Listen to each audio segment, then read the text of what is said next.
अस्सलाम वालेकुम, मैं हूं शाहजेब खानजादा। सऊदी अरब, मुत्तहिदा अरब अमारात और चीन के बाद अब कतर से पाकिस्तान को पैसे मिल गए हैं। कतर से 3 अरब डॉलर्स मिलेंगे। गुज़िश्ता 8 माह में हुकूमत अरब ममालिक से तकरीबन 9 अरब डॉलर्स और दीगर मरात ले चुकी है। कतर के अमीर हफ्ते को पाकिस्तान के दौरे पर आए और फिर उनकी वतन वापसी के बाद कतर की न्यूज़ एजेंसी ने खबर जारी की कि कतर के अमीर की हिदायत पर नायब वजीर आजम और वजीर खारजा ने पाकिस्तान में 3 अरब डॉलर्स की सरमायाकारी का ऐलान किया है, जो डिपॉजिट्स और बराह रास्त सरमायाकारी की सूरत में होगी। खबर के मुताबिक कतर के नायब वजीर आजम ने कहा कि नए सरमायाकारी पैकेज के ऐलान के बाद कतर और पाकिस्तान की मुआशी शराकत दारी 9 अरब डॉलर्स तक पहुंच जाएगी। कतर से यह खबर सामने आने के बाद मुशीर खजाना डॉक्टर हफीज शेख की ट्वीट सामने आई। उन्होंने कतर के अमीर का शुक्रिया अदा किया और लिखा कि पाकिस्तान के लिए 3 अरब डॉलर्स की बराह रास्त सरमायाकारी पर अमीर कतर के शुक्रगुजार हैं।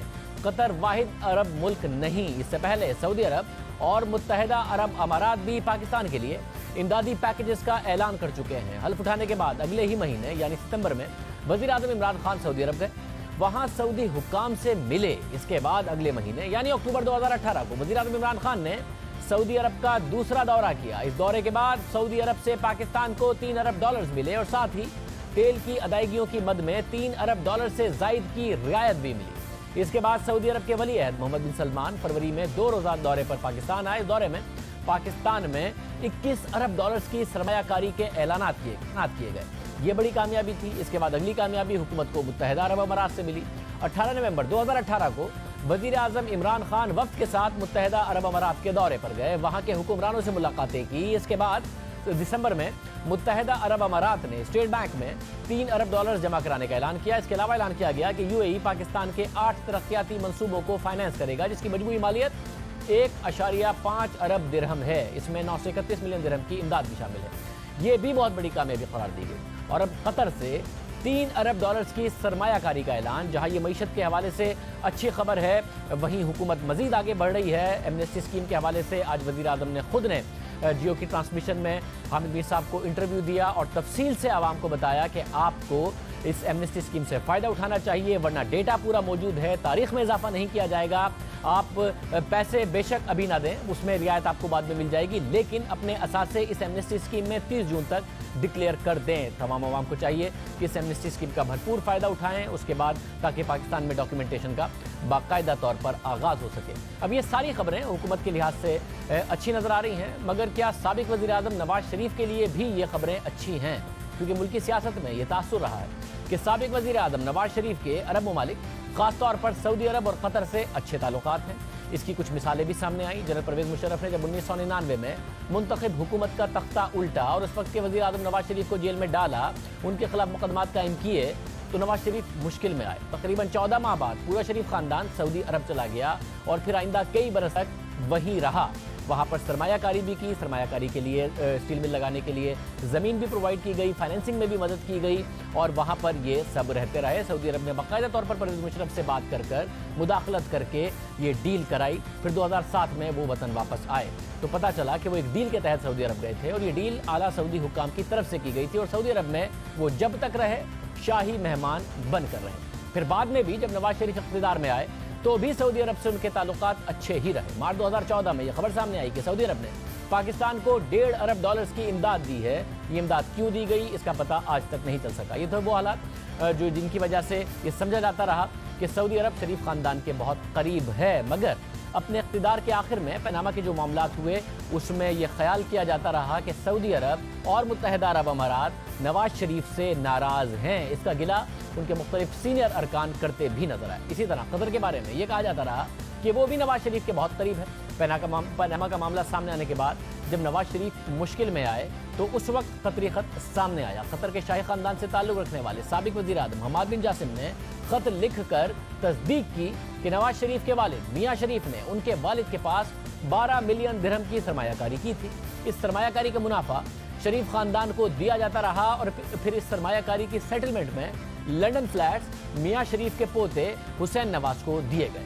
लंदन फ्लैट्स की मिल्कियत के हवाले से अगर शरीफ ख़ानदान का मौक़िफ़ दूर समझ लिया जाए तो भी पता चलता है कि कतर का शाही ख़ानदान शरीफ ख़ानदान के कितना करीब था, और अगर हुकूमती मौक़िफ़ दुरुस्त मान लिया जाए तो भी पता चलता है कि नवाज शरीफ और शरीफ ख़ानदान कतर के शाही ख़ानदान के इतना करीब हैं कि साबिक कतरी वजीर आजम ने उनके लिए खत लिखा और फिर बाद में भी 3 दफ़ा नज़दीक की। इसके अलावा नवाज शरीफ की हुकूमत में कतर के साथ LNG की डील भी फाइनल हुई, मुआहदे हुए। इन हालात वाक़यात की वजह से ये कहा जाता रहा कि नवाज शरीफ के कतर से बहुत ज़्यादा अच्छे ताल्लुकात हैं, मगर अब यही अरब ममालिक जो नवाज शरीफ के बहुत करीब समझे जाते थे, अब वो इमरान खान के करीब हो गए हैं। उनकी हुकूमत को भरपूर इमदाद करके सहारा दे रहे हैं। क्या नवाज शरीफ के लिए बुरी खबर है या कोई और वजह है? कि बात दुरुस्त साबित हो गई है कि मुल्कों के ताल्लुकात ज़ाती नहीं, किसी लगाव की वजह से नहीं, बल्कि अपने मुफाद के हिसाब से होते हैं। और अब इस वक्त मुफाद और वज़ीर आज़म इमरान खान की हुकूमत में है तो ताल्लुकात उसी तरीके से जारी हैं, या फिर नवाज शरीफ से कोई नाराज़ी हुई जिसकी वजह से ये सारा का सारा मामला हुआ और नवाज शरीफ से ये ममालिक दूर भी हुए। सीनियर तज्ज़ियाकार सुहेल वड़ाई साहब हमारे साथ मौजूद हैं। वड़ाई साहब बहुत शुक्रिया। वड़ाई साहब, बड़े करीब समझे जाने वाले ममालिक मुत्तहिदा अरब अमारात, सऊदी अरब और अब फाइनली कतर भी भरपूर तरीके से मदद कर रहे हैं हुकूमत पाकिस्तान की। ताल्लुकात पाकिस्तान के हमेशा अच्छे रहे हैं, बहुत अच्छी बात है, पाकिस्तान को इमदाद मिल रही है। मगर क्या जो नवाज शरीफ के दोस्त समझे जाते थे, अब कहा जा सकता है कि वो वजीर आजम इमरान खान के दोस्त हैं, उनके करीब हैं? शाहजेब साहब, मुल्कों के तल्लुकात में जो जज्बातियत नहीं चलती, मफादात चलते हैं, और वो सारे पाकिस्तान के दोस्त हैं। आगे उनको उस वक्त उनका मसला तो ये था कि पीपल्स पार्टी से नवाज शरीफ का मुकाबला था और वो नवाज शरीफ को प्रेफर करते थे मोहतरमा के मुकाबले में अरब ममालिक, मासवाए मुत्तहिदा अरब अमारात के। अब जब इमरान खान और इनका मुकाबला होगा नवाज शरीफ में, तो उनका पलड़ा इमरान खान की तरफ जो है झुकता हुआ नज़र आता है। उसकी वजह यह है कि पाकिस्तान के साथ उनके जो तल्लुकात हैं उसमें बुनियादी तल्लुक उनका फ़ौज से है, और पाकिस्तान की जो मिलिट्री माइट है उसकी वजह से वो पाकिस्तान से हमेशा अच्छे तल्लुकात रखते हैं और उसको जब उन्हें ज़रूरत पड़ती है उसकी मदद भी लेते हैं और उसका हवाला भी देते हैं और उनसे अच्छे तल्लुकात भी रखते हैं। तो अगर मसलन भुट्टो साहब के बहुत सऊदी अरब से अच्छे तल्लुकात थे, लेकिन जब जनरल ज़ियाउल हक आए तो उनके भी सऊदी मामला जो जितने ममालिक थे अरब के, सबसे अच्छे तल्लुकात हो गए।